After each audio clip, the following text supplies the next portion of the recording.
Let's go to Canberra now and catch up with the Shadow Foreign Minister, Michaelia Cash. Good to talk to you, Michaelia. I'm very keen to get your readout on Anthony Albanese's trip. It's an extraordinary long trip to China. He hasn't pushed back on the key issues. Usually when a Prime Minister's overseas, the opposition doesn't criticise them over their diplomacy, but you haven't held back this time. Why? Well, I think the Communist Party leaders would be very, very happy with the way that this visit has played out from their perspective. But in Australia, Mr Albanese now needs to front us, hold a press conference and tell us what are the tangible benefits, in particular the tangible economic benefits that he has achieved for our country in what is a 6-day trip. Chris, this is the longest trip that he has made since becoming Prime Minister to any country.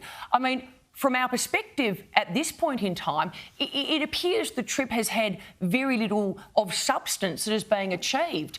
Mr Albanese seems to think it's an achievement to be serenaded by a band playing Aussie rock songs. Yeah. But in relation to the so-called achievements, Chris, they need to be more than the announcement of a review of the China-Australia Free Trade Agreement. That review was already inbuilt into the agreement when we negotiated it 10 years ago in 2015. It needs to be more than a re-announcement that Australian mainland apples will now have access into the Chinese market. Again, that announcement's being made. What about the blueberries? Chris, Mr Albanese, it's time for him to call that press conference and tell us now, what of substance did you achieve in this visit? And like you, Chris, I look forward to hearing from him. Yeah, look, another aspect that really troubles me, because I think it damages our national standing and makes us a pushover in the future, is that he hasn't stood up to China on key issues. Now, I'm not being idiotic about this. Of course, you don't go there spoiling for a fight. As you know, I used to work for the Foreign Minister. But you've got to actually go public with your complaints. And at no stage has Anthony Albanese, on this visit, publicly admonished the trade sanctions that China unfairly directed at us. They're finished now, but for years they punished us economically unfairly. And also the numerous instances of military intimidation. Now, he needs to, in a firm way, acknowledge that this is not on. Instead, he's pretended all that away, which surely just gives China the message that we will come to heel whenever they put the pressure on us. Would you have gone stronger?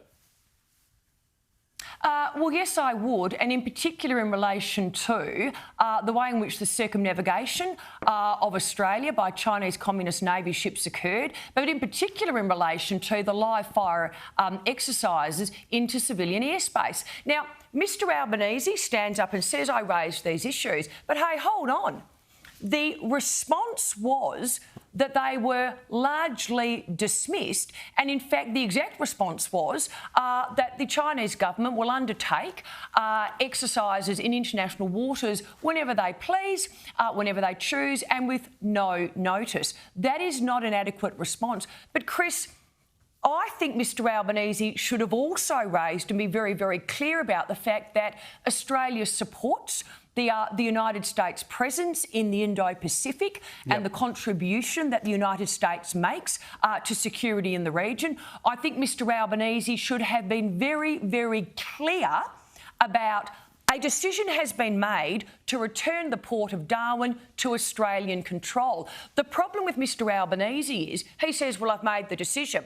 The confusion that Mr Albanese is now causing is in the fact that he refuses to outline the framework, the time frame and the process. So I think Mr Albanese should have been a lot clearer in relation to those issues. But Chris, the trip's over.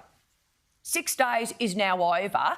I want Mr Albanese to immediately now turn his attention to the Australia-US alliance. As Greg Sheridan has said,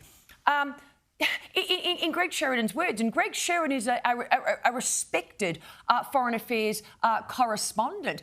Is Mr Albanese deliberately, for reasons only known to himself, seeking to deliberately diminish or undermine the US-Australia relationship? In times of global uncertainty, growing conflict, a growing list of issues between Australia and the United States. Mr Albanese now needs to give, it absolutely is, and he needs to give the US-Australia alliance the attention it deserves.